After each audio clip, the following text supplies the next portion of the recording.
All right, welcome to Behind the Sermon and More. I've got a friend of mine with me today, Audrey, Hieh. Audrey, thank you for being here. Yeah, of course. I'm so excited to be here. We have been so pumped for this podcast for a while now.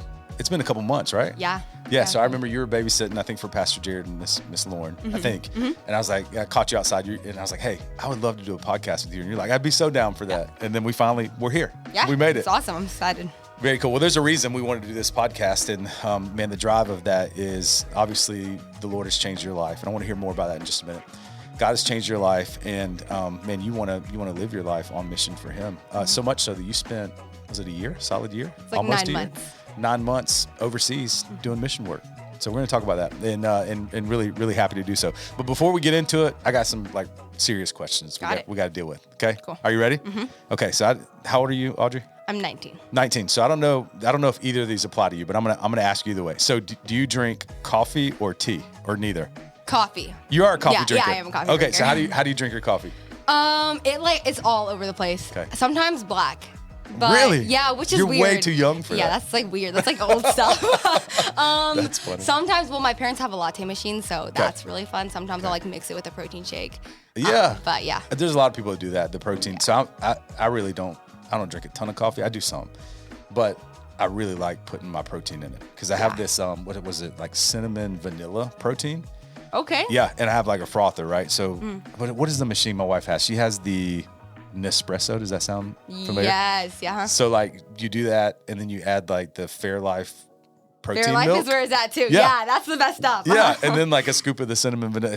It's pretty good. Oh, yeah. Honestly. All right, cool. I didn't know if you would drink it either though, so that's awesome. All right, so do you prefer the beach or the mountains?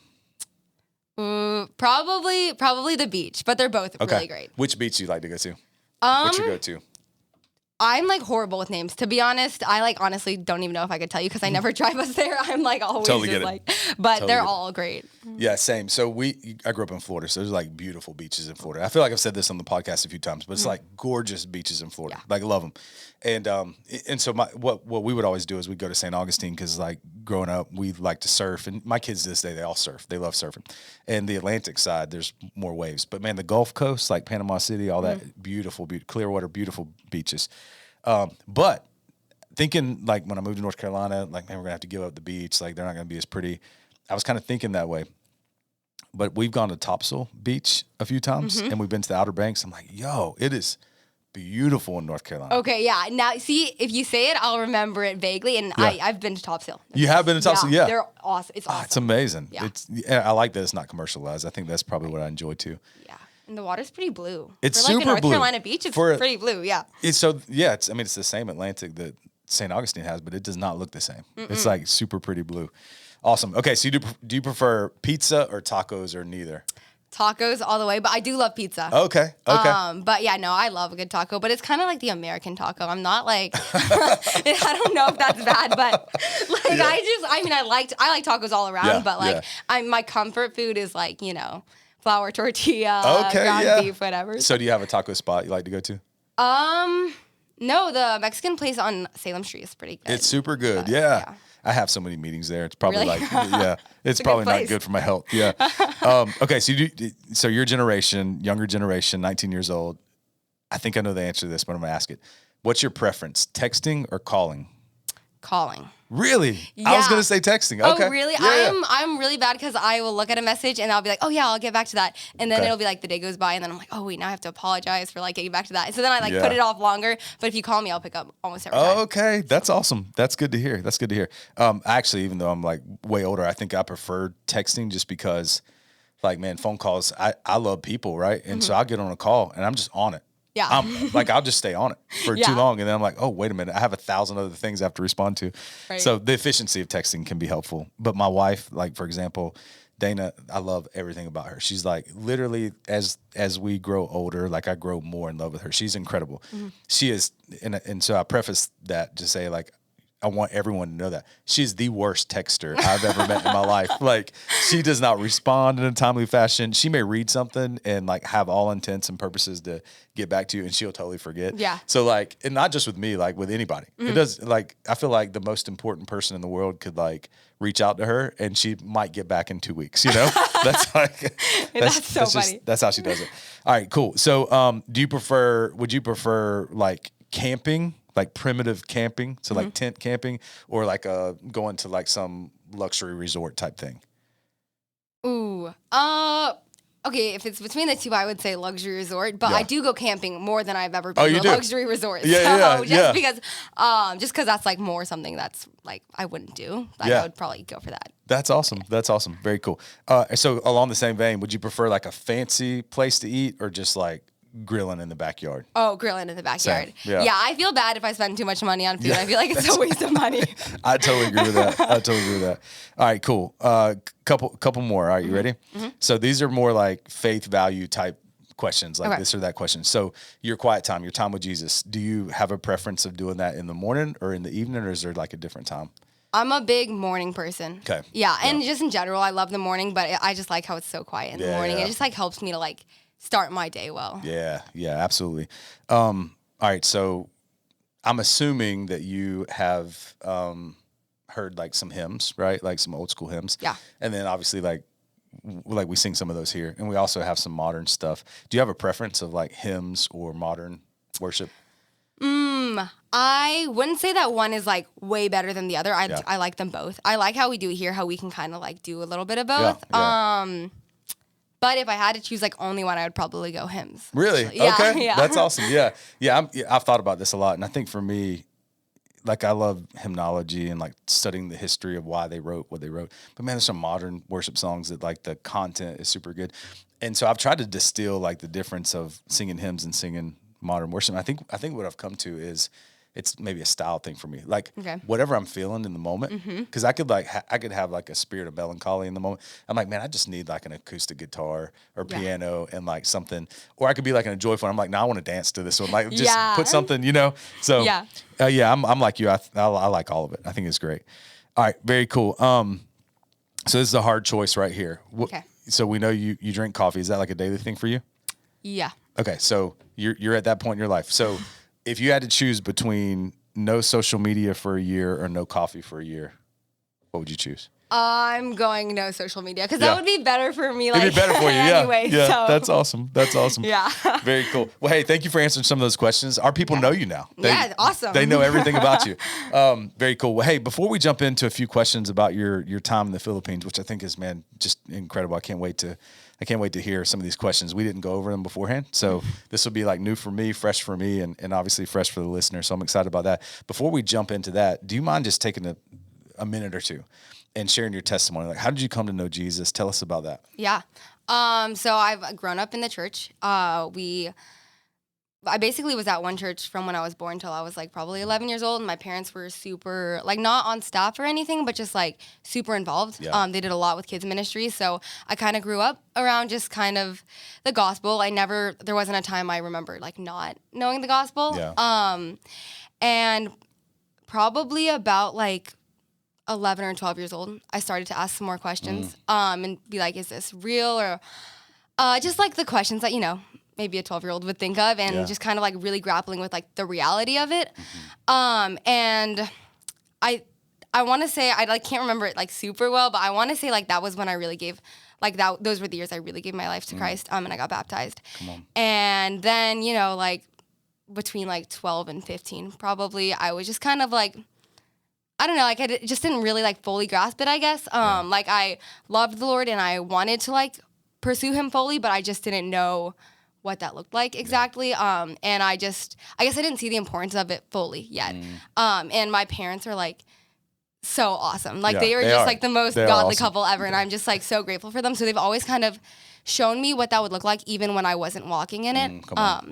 So then once I kind of hit like probably 16, it was just kind of a rough year socially for me. Just like a bunch of things kind of didn't go how I was expecting. And I was like, there's got to be something like really real about this, because everything else I had kind of like the gym, friends, like my grades. I kind of put so much of like who I was in those. And then when things kind of failed me like that, I was like, there's got to be something more constant than this. And so that's when I started to really like put in like all the work and to get to really know Jesus instead of just like have him there on Sundays and like Wednesdays. So then I really got to like know him personally. And around that time is kind of when I felt called to missions. And just the more I got to know who Jesus really was, the more I just wanted to tell everyone about him. That's awesome. And just, so yeah, that's kind of like a mix between like my testimony and also like my missions. Your call to missions. Yeah, that's very cool. So when did you graduate high school? I graduated last summer, so summer 2025. So summer 2025, and you already knew at that point that you felt like the Lord was leading you to do something in the realm of missions, right? Yeah. All right. So with that said, man, what first led you to serve specifically in the Philippines, and like what did you expect going into that? Okay, that's a great question. So like I said, 16 was when I was like, okay, like Jesus is really real, and I want to tell people about him. So I remember talking to my mom and being like, I just want to go on a mission trip and kind of like, because I had never even been on one before. And I was like, I just want to know what that's like. And maybe it's something I could do for like a long time, but I like just didn't know. And so she was like, okay, well, so she had a friend at our old church who moved to the Philippines, started a boys orphanage. Wow. She was like, I have this friend. I don't think you could go there because you're a girl. That's a lot of boys. And they were like roughly my age anyway. So it was like, it wouldn't have worked out, but she connected us with a different orphanage. That's like ages 0 to 18, boys, girls. And they're small, like 25 to 30 kids. So I went there the summer of after my junior year for just a month. And I wanted to kind of get like a fuller taste of just what missions might look like and if it's something I would do after high school. Yeah. So I went for a month. It was just like incredible. And it was just like probably the first time I took a big step of like my own faith, and like it wasn't under my parents' roof anymore. It was like I really had to own it and like learn what that really meant.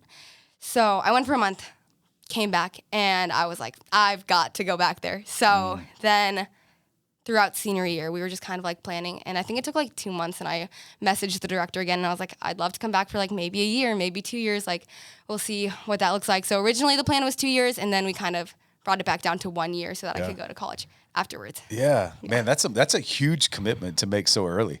Yeah. You know, like, so I went to seminary, and there's a lot of people that you meet in seminary that are prepping for the mission field. And man, they're having to like walk through all kinds of things just to set up their lives to be able to go and spend 2 years overseas.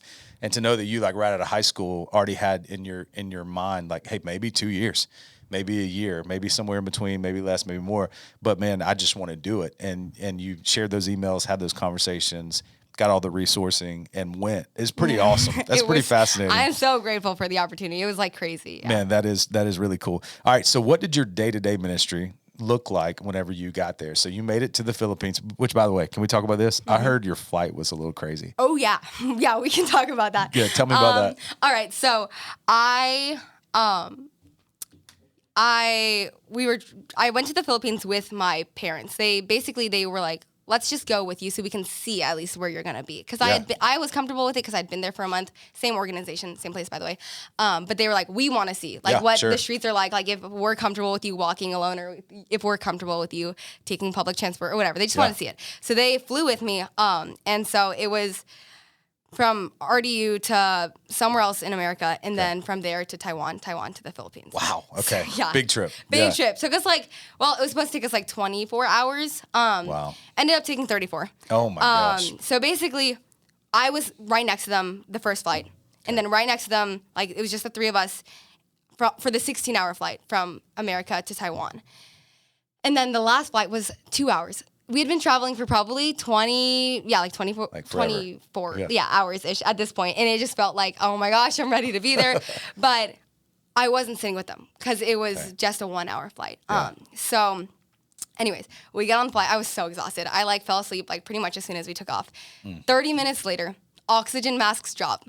Oh. And I'm not with them. I didn't know if that how I knew that wasn't normal. I did know that, but I didn't know how unnormal it was. I didn't know how So I wake up to this dinging noise. Oxygen masks are right there, and I'm looking around. It's painfully quiet on the plane. Nobody says anything. I was looking at some statistics for this a few days ago, and basically we were probably a little over 30,000 feet in the air. Right. And so once the oxygen masks drop, you only have like 10 minutes before you need to get like your people back down to where they can breathe normal air. So that's And you're way up there. Yeah, we're way up there. And that's at 10,000 feet that you can like actually breathe without the masks. Yeah. So you don't breathe well at 10,000 feet. Right. By the way. Yeah. And so within 10 minutes, we dropped 20,000 plus feet. And it was insane. It was like this probably one, like it felt like a roller coaster, to be honest. I was like, what? Like, this is not even like turbulence. This is like next level. I don't know what it was. It felt like a nosedive. It probably wasn't, but it felt really serious. Oh my gosh. And so I'm like, I just don't know what's happening. Like, I'm praying like crazy. Like, what? Like, yeah, like I just didn't expect it. And even in this moment, this was so crazy. There was like a sense of like peace of like, I have zero control over this plane. Yeah. Like, I'm not the pilot. I am not a flight attendant. I have zero control at all. So whatever happens, like, it's going to happen. And like, you know, that's that. Yeah. So there was that, but there was also the fear of like, well, I'd also like to make it off the plane, you know? So anyways, we get pretty low, and it's turbulent, and I look out and they're just dumping all the gas. Like, and to dump the gas, you have to be below 6,000 feet. So, I mean, we're low, really low. And I look out the window because I was the only one on like a side of the plane. My parents were like in the middle aisle kind of thing. Mm-hmm. And so I look out and you can like see the white caps of the wave kind of like, and I was like, wow, I really don't think I should be seeing that, right? I don't think I'm supposed to be able to see that. Oh my gosh. And I was like, and that was the moment for me where I was like, oh, this is serious. Like I don't think I should be able to see the white caps.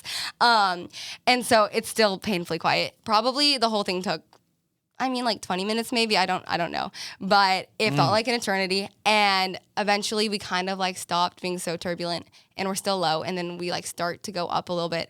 And the pilot comes on and he's like, hey, we're turning around, going back to Taiwan, and we'll get you another plane.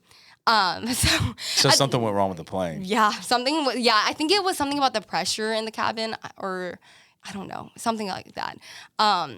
That's awful. Yeah. So how did it feel getting on the other plane? Because I'd have been like, nah, I'm good. I was like, give me a boat. Yeah, right. Yeah, because at first we were like, the plane that was there stayed there for a while. We're like, I'm not getting back on that plane. And then eventually they brought a different plane.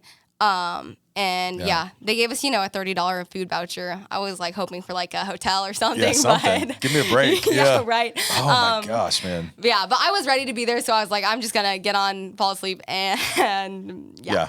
Oh man. Well, it couldn't have been worse. Well, I guess it could be worse, but likely it wouldn't be worse than that. So wow. Okay. So what was your day-to-day ministry like? You finally got there. You got there safely. So what was your day-to-day ministry like there? Yeah, I didn't know fully going in what like the day-to-day was going to look like. So something that I probably should mention that's kind of important. So the people that started, like the directors of the orphanage, they're from Michigan. Oh, wow. And I didn't know this until a few weeks leading up to my trip, but they actually came back to America for pretty much my whole stay. The whole time I was there. Yeah. So I think they were having some things go on in the family, just like some health things. So the May before I left in August, they came back to Michigan. And wow. So then, so I didn't they had a lot going on, so I didn't want to bombard them with all these questions of like everything. So I was like, I'm just going to get there and like, we'll see. Like I knew the first time I went, I did a lot of tutoring, and they had told me you'll probably do tutoring a lot. And then they also were like, we'll do Wednesday night Bible studies with the girls. So there's like 7 girls, like middle school, high school age. So. And you had a translator, or how did that? They work? all speak English. They speak English. Yeah, okay, they also speak Tagalog. Yeah. But the kids especially, their English was really good. It's really okay. The adults, they always understood me, but some of them weren't super confident in their English, so they wouldn't say as much. Yeah. But that was a huge blessing. Yeah. That's amazing. Yeah. Okay. And so I knew going into it was going to be tutoring and Bible study. Okay. Eventually, I started to pick up more things, like I would help in the office with some paperwork, or I would take duty probably like 4 or 5 times a month. Like if somebody called in sick, I would watch the toddlers for like a day. Wow. Or night duty or something like that. Just kind of like whenever the staff changed, like some people came in and out while I was there. So I was just kind of filling in for that. On the fun side, I did a lot of like basketball, piano lessons. Oh, really? And just, So you play the like piano? That. Yeah, a little bit. I'm not like crazy good, but enough to like teach the basics. That's amazing. That's awesome. So did you stay on the like on the grounds? Yeah. Okay. Yeah, I was just in their staff room. Oh, okay, nice. That's Yeah. awesome. What were the accommodations like? Like, tell me about that. It was nice because the walls were all like concrete, so like there weren't like bugs or anything crazy like that. For a little bit, I had a shower head. Okay. And then eventually I got to get used to like bucket showers. Okay. Which ended up being, I actually liked that better because then we had our own staff bathroom. We switched houses. So there's a boys' house and a girls' house. And then halfway through, they decided to switch the houses. Okay. So the girls were in the other house. And so they have a staff room. But the first house, I was sharing a bathroom with all the girls and the toddlers. And I was really scared of that bucket of water because I didn't know what the toddlers could have been doing, messing, putting stuff in there. I don't know. Yeah. So eventually, bucket showers, things like that. I basically ate what the kids ate, especially for the first few months. And then I branched out a little bit, went to the store and bought some stuff. Okay. But was it relatively close? Like if you had to go to town, you were able to get there? Yeah. I could get to the small mall within like 30 minutes and the bigger one within an hour. Okay, nice. Yeah. So the other staff members there, are they like you? Like, are they people that are flying in, living on mission, or are they just locals that are working there? Yeah, they're just locals pretty much. They have a lot of, like, they've had people from America do basically what I've done before. So the staff knew how to like care for me well and knew what I would probably like need. But while I was there, I was the only American on site. Got it. Yeah. What was your biggest cultural adjustment? Probably the food, to be honest. And that's like, that's a phrase because it could have been a lot harder, but the Philippines is pretty westernized, so all the signs are in English. Everyone speaks English. Like, a lot of people didn't expect me to be American because I like look Filipino. Yeah. So if I would try and like go somewhere and I spoke English, like as soon as I talked, it was just like immediately everyone was laughing at me. Like I was just like so amusing to them. But like it was really convenient to be able to like just go out and feel comfortable talking. The food was like, not what I'm used to eating, but I got used to it. And it was, Are you a picky eater normally? No, not at all. You know, chicken feet are like pushing it a little bit. That's pushing it. Yeah, I totally agree. I totally agragree. That's awesome. So my best friend was born in the Philippines. Tim Tebow, really? have you heard of him? Yeah, I was joking. I did meet him once, but no way. It's pretty cool. But yeah, so you were talking about how westernized it is, and I'm like, I know that he obviously his parents were missionaries there, but I know he still does a lot of ministry there, and pretty awesome to like hear that there's some commonality of being able just to like jump in and do some tutoring and speak to the kids and teach piano in like your own language and basketball and that kind of thing. Yeah, pretty awesome. Can you share a moment where you clearly saw God at work, like during your time there? Like, is there something that sticks out that you're like, man, this moment is just a highlight moment for me? Yeah, definitely a few for sure. Like that plane ride. That was like a huge God thing because I was like, that could have gone really, really poorly, like that could have been really, really bad, but he was just so faithful in that. And even in like the fact that he like taught me so much I was a little bit like an emotional like wreck, like the whole plane ride, just kind of being like so nervous, like not knowing really I didn't know what anything was going to be like, and not knowing what was going to be the hard parts, what was going to be the easy parts, and just, the anxiety of, living somewhere else. So it was really cool for him just to show me before I ever stepped foot in the Philippines that hey, like I'm in control and you just got to follow me and I'm going to keep you safe and I'm going to help you out. But like, you just got to trust that I'm leading you. Yeah, that's good. So that was huge. A few months in, several months in, like probably 7 or 8, there was, one of the kids, this one kid I tutored every single day. Okay. There were other kids that I would on and off tutor, but this one kid, he didn't go to school. So I tutored with him, pretty much homeschooled him kind of. Yeah. Every single day, we did every subject. And a few months in, he was like, hey, let's do a Bible study together.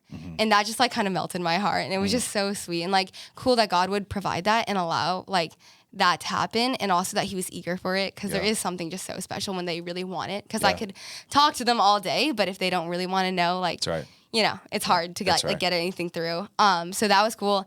And this one kid, like I worked with him every single day, and we had our ups and downs of like the good days, the bad days.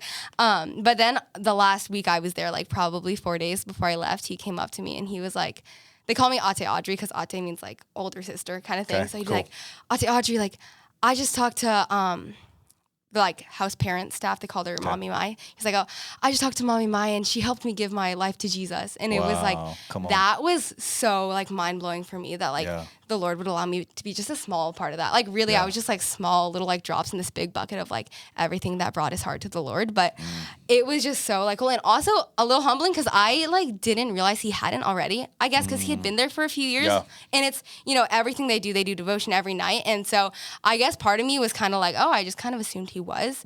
And like we would talk about it all the time. He would tell me he wanted to be a missionary, or he would tell me he wanted to be a pastor, or like doing the Bible studies. But the whole time, like I didn't realize that he was still kind of wrestling if he really wanted to give his life fully to the Lord. So. Wow, man, that's incredible. That's incredible. Yeah, so I'm sure you could go on and on with some of the highlights that you experienced there. But man, praise God that you were able to see some people come to faith, and the tangible growth that you can see in front of you is pretty awesome. Because we read like in Christian history, you read about all these missionaries who labored for years and years and years and planting seeds, watering those seeds, all the things, but never get to see the harvest. They never get to see the increase. And so that can leave an indelible mark on you in the negative sense of like, man, did I like waste my time, or am I doing something wrong where God's just not using me?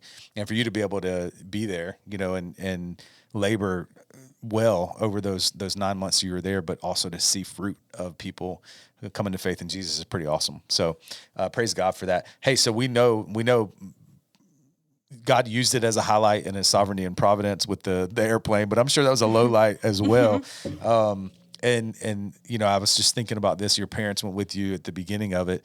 When you think about like some of the more challenging moments, some of the more difficult moments, what comes to my mind just as a dad, that has a few kids, and I'm thinking, man, if I'm in that situation where I'm like dropping my child off and I know they're going to be there for a year, and then like I'm leaving them there in a foreign land, and I have like a week's worth of experience there, and now I'm having to leave. I would imagine from like the parent side that would be really challenging. But what about from your side? Like was that a hard moment for you whenever you saw your mom and dad like get on the plane and leave, and you're there for like a year? Yeah.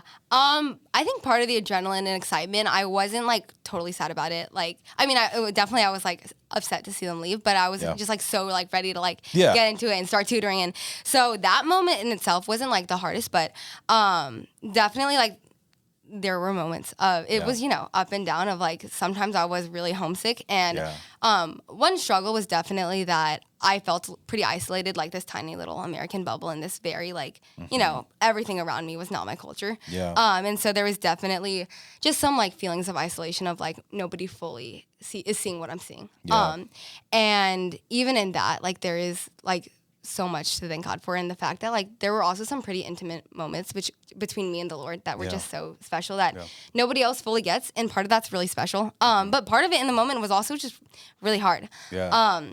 I think one thing I will remember probably forever is after about 7 months, I was like February for me. Been there since August, and there had been things that came up, but there was this 2-week period where I had 7 different conversations with these kids that were just hard conversations.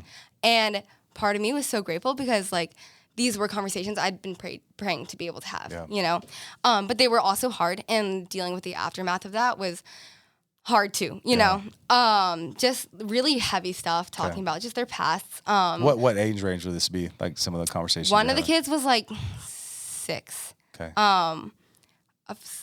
One was 16, one was 13, another one was 13. So pretty broad, Yeah, and a few of them would like come back, and we would like keep talking about it, and some of it was just like, they're like anxieties that are really real of like, they don't know what foster care looks like, and they've seen like their friends go off to families that are great and awesome, but they've also seen friends go off and come back, and that's really scary.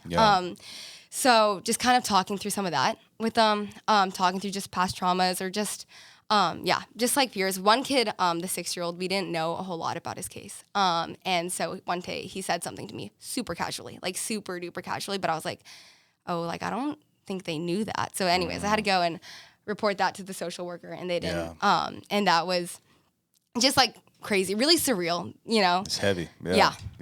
Wow. So, and I remember like within those 2 weeks, I like kind of shut down a little bit, not to the kids, but like I I didn't know what to do with all this information. I never dealt with anything like this before. And I know I called my mom once within those 2 weeks and just kind of like probably cried for like an hour and a half of just like, I don't even know like what to do with this, and like talk through it a little bit. But other than that, I didn't call my mom. I didn't text my mom. I didn't talk to like almost anybody. And because I just was so like peopled out kind of. And I don't get peopled out very much, but it was like, I just didn't know how to talk to people. And if I had an alone moment, like that was very rare. And like, I remember talking to my mom a few weeks after I got back and her being like, yeah, I didn't know really the extent of what was going on, but like, yeah, she was like, we were just praying. Like, she was like, we don't know what's going on over there right now, but like, Audrey hasn't called me, so we're just going to pray, and we're going to pray hard until like she's ready to talk about it. And I'm, so grateful for that. How'd you handle some of that discouragement? Yeah. I don't know that I did it well, but part of it was just like, I would like think about it afterwards, and I had a hard time kind of shutting it off, just like thinking about like, and these are kids I know and I love and I've played basketball with and I've tutored with, and like just kids I knew really well. And it was hard to picture them, years ago, like just the things that they were saying. So something that was huge was just talking about it. Callie, who's on staff here, she's like my queen, and I love her. She's amazing. We would call every Tuesday. So that was one thing where awesome. I didn't even call. I had called my mom once in that 2 weeks, but we had this Tuesday thing set up. So it was Tuesday mornings. And so I didn't want to be like, no, let's not call. So it was there. And so that was a huge thing, just to be able to like have her there. And like, I knew she cared and I knew she wanted to know. So being able to kind of like process through some of it. And I'm a very like verbal processor. So that was super helpful. Something else I did my whole entire time there was I would go on morning walks. And that was just super special to be able to like clear my head and just talk with the Lord, and also kind of like get away. Because sometimes I would be in my room and I'd be alone, so kind of like resting, but I also knew like anyone could come knock on my door and like need to talk again, and like, so I wasn't fully off. So walks were like just me and the Lord, and I knew nobody could interrupt that, and like, so that was just really special, and that also helped a lot. Yeah, especially tethering that to like your morning Devo time, right? Just being able to have that prayer walk and just time with Jesus, time alone. Is so powerful. Like, I'm very similar to that. Like, I like active devotions. So either gym or like going to, there's like a pretty cool loop that I can walk close to our house, being outdoors doing that. Like, for me, there's a special mental space that opens up when I'm able to do that. So I think that's really cool. I was curious, what's the landscape like on the walks that you were taking? Like, what was your view? Yeah, I loved where like we were, because it was probably about like a half-mile walk just to get to the main street. So that was super quiet, and the morning sunrises were so pretty. It was honestly beautiful. Like, they had a big lake right outside of our gate. Oh wow. And then some mountains in the background too. But it wasn't super like mountainy. Like, it was like super populated, and not a lot of trees, but they still had the mountains and the lake. And I could walk to a fruit stand down the road, so I could buy fruit sometimes, or I could walk to like a gas station type of thing. And you felt pretty safe doing that? Yes. Yeah. Awesome. So let's talk about your personal discipleship journey during your time there. I mean, obviously, you started really getting it at the age of 16, asked some really good questions at 12-ish, and the Lord, saved you, and then you began to feel this really strong call to missions. And you mentioned Callie, who I think is awesome as well. She's amazing. I'm sure others, and you mentioned your parents, I'm sure there's others in your life who have discipled you and encouraged you along the way. And so you have some semblance of a discipleship journey here, but now you're spending 9 months in the Philippines. Like, what was that discipleship journey like for you personally, like your personal growth with Jesus? Yeah. What was that like? Yeah. For sure. There were moments where like, wait, I'm trying to think how to say this. So that's a really good question. And I would say like, there was something super special about it being just me and the Lord over there. There were times where I really wished I had a team with me, or like one other person from America with me. That would kind of get it. But looking back, I'm so grateful that like, it was like just me and him over there. And like, that dependence was something I had never fully felt before. And it was just so cool to be able to just like trust that, like, even when I was like, my energy was zero, he was still going to be enough, and he was still going to be there, and he was going to give me enough energy to like pass through the day and like keep going. a big verse for me that like the Lord kind of brought to my attention while I was there is Lamentations 3:24. Oh, wow. Where it says like, the Lord is my portion, says my soul, therefore I will hope in him. And so just knowing that the Lord was my portion was so He's all you had. just helpful. Yeah. He's everything. Yeah. So even when like it felt like he was right there, like I knew he was my portion and he was going to carry me. And even when it felt like I was alone, and even when it felt lonely and isolating, I knew that my portion hadn't changed, just my circumstances had. That's so good. Or yeah. Man, praise God for that. I think that's awesome. And that, it's amazing how the Lord will take us out of our comfort zone, and it can be really uncomfortable. And you're like, man, I'd rather do anything else than this. Like how I feel in this moment, or how, especially in those like moments where you feel isolated and you feel alone. You'd almost give anything to just be out of that headspace. But it's amazing how the Lord meets you there, and He is your portion. He's like teaching you, like, hey, I get that you feel this way, but I'm showing you that I'm enough. Like I'm here, So pretty cool that you got to experience that at your age, and man, praise God for that. How would you say the time you spent in the Philippines? How would you say it kind of shaped or maybe even changed your view of God, maybe your view of missions, or the view of what the church is supposed to be? Is there anything that you can point to say, man, like, yeah, this was formative for me. Like it changed some things. Yeah.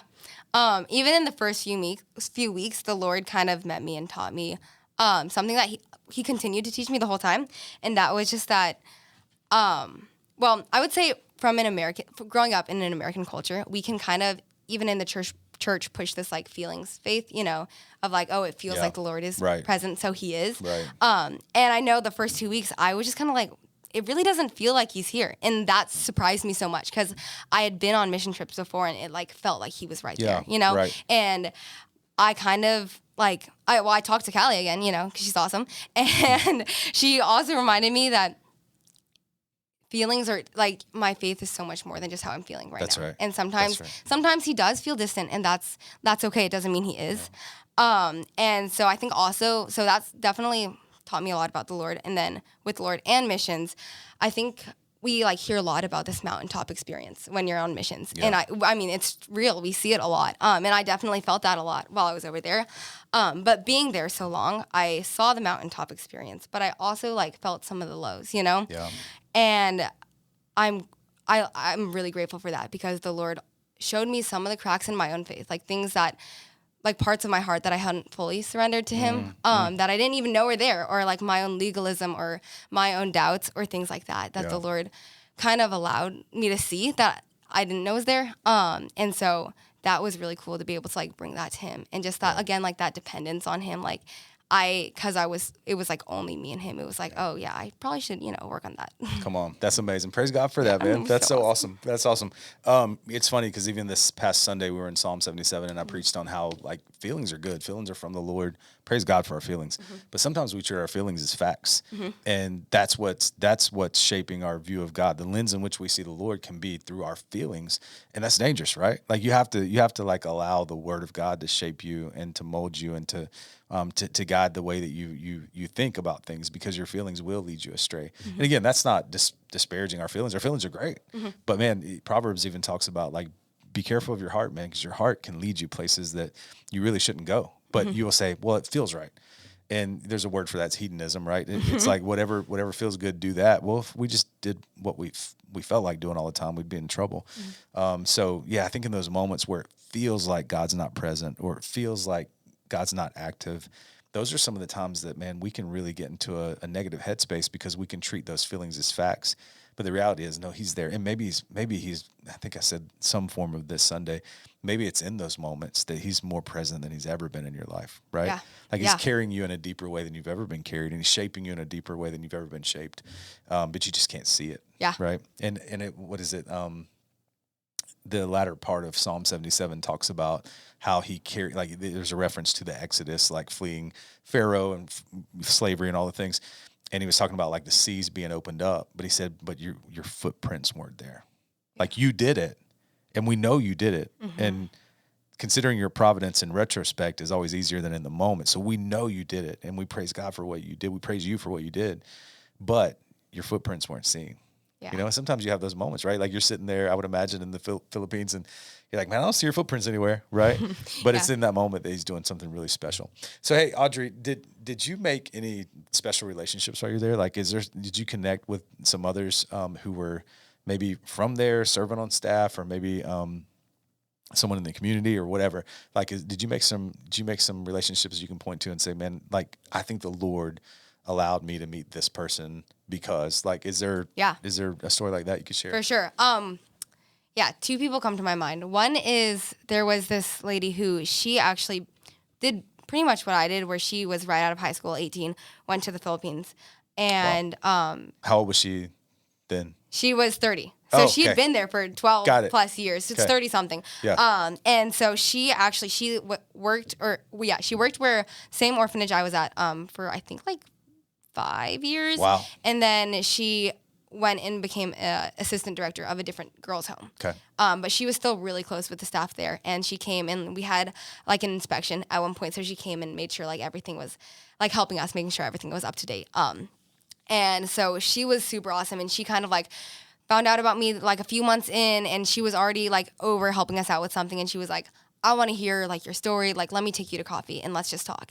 And she really, really got it. And that was also a huge answer to prayer of me just like telling God, like, man, I wish I had somebody that gets it, you know? Like, and she did exactly what I had done, except now she like had all this wisdom, and she had all this like understanding of like, hey, I think like the Lord uses that a lot to do this and whatnot. So, she lived like 4 hours away, but we met for coffee a few times like in between. So cool. And it was just so cool for her to be able to pour into me and just like tell me stories and just, give me advice. Yeah, that's amazing. Yeah. Another one that was kind of a cool like gospel opportunity or just discipleship opportunity, I guess I would say, is there was this fun girl, and she was about 16 years old. Okay. And she came to the orphanage when she was 3. So really like her whole life she had been there. But because of just some of the trauma and the things that have happened in her past, she was kind of mentally stuck a little bit younger than 16. And so I remember like probably halfway through, like in January, I remember like just feeling like, man, no one's really like treating her like she's 16. So she's not kind of like no one's asking for her to step up. So she's not, you know? Yeah. And that just kind of like the Lord just kind of put that on my heart that like, hey, maybe like that's your job. Maybe like you can kind of ask a little more of her and see like where she's at.